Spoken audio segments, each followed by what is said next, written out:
In this video, I'm going to show you my trailer.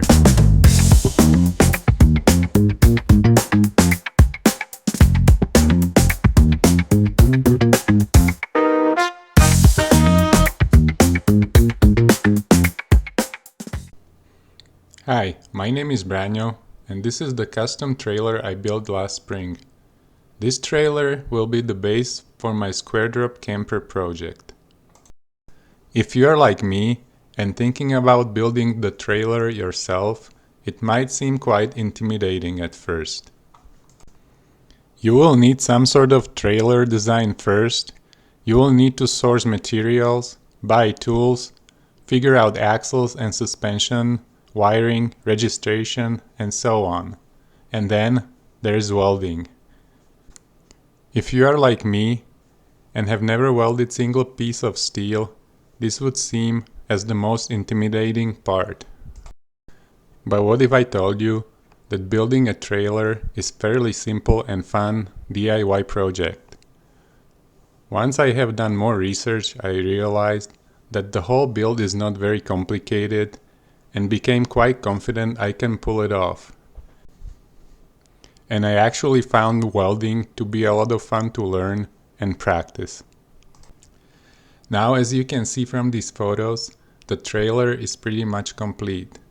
At the time, other than taking some progress images, I didn't really document actual build. However, I will most likely be making another episode just going through all the photos and explaining entire building process, showing you the tools I needed, materials I used, and so on. Eventually, there will also be an episode about actual SQUAREDROP design, showing you my design process and how and why I ended up with this design. For now though, I just wanted to give you a quick walk around so you can see where I'm at with the build and show you all the features of this trailer frame. The design is traditional ladder style frame, but I added some features such as brush guards and front triangle to support tongue box. Overall length is 15 feet from the back to very tip, and overall width is 7 feet.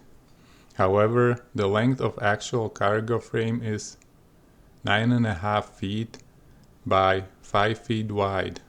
This dimension was based on my SQUAREDROP design. Frame is fully welded using 2 by 2 by 1/8 inch thick square tubing for the main frame. Center beam is 3/16 inch thick 2 by 2 tubing. Brush guards are 1.5 inch square tubing. I also added these anchor points to several locations to bolt the cabin floor to, as well as for any future additions that might come. Where I had open end tubes, I ended up installing plastic end caps of appropriate size to give it a finished look. My fenders are fabricated using 1 by 1 inch square tubing and 16 gauge steel sheets and are removable. Fender frame width matches the width of brush guard, which is 12 inches. Then entire frame is finished with 2 coats of black Raptor liner over self-etching primer. For suspension and axles, I used 3,500 pounds Flexi-Ride torsion half axles. I selected these axles because I wanted something better than traditional leaf springs, but didn't want to go overboard with Timbren suspension, which is a lot more expensive. I will never use this trailer in true off-road situations, and for driving on dirt forest roads, Flexi-Ride is more than sufficient.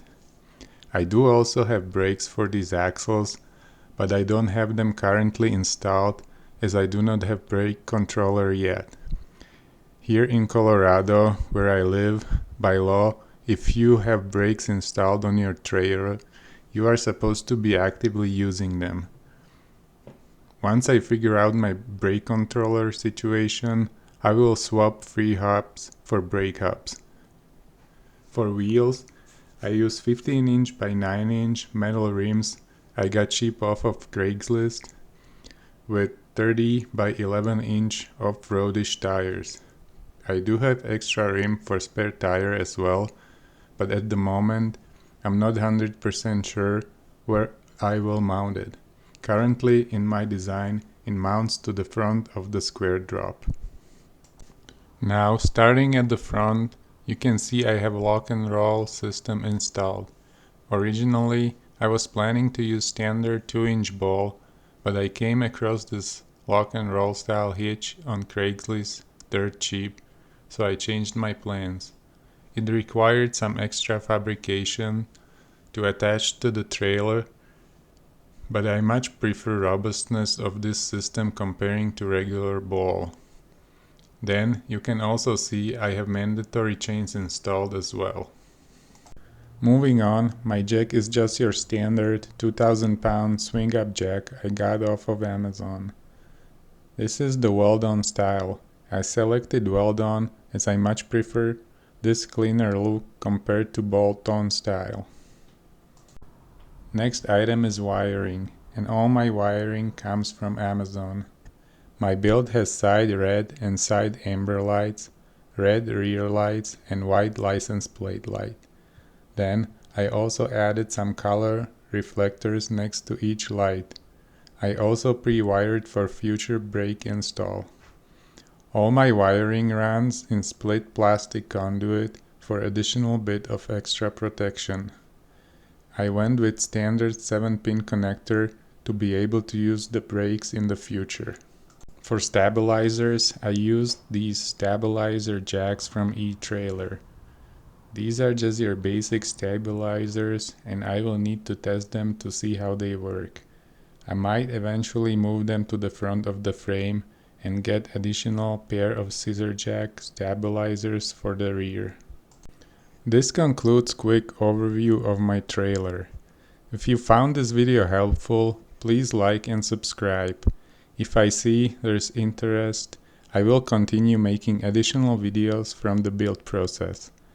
Thanks for watching, and I hope to see you at the next episode.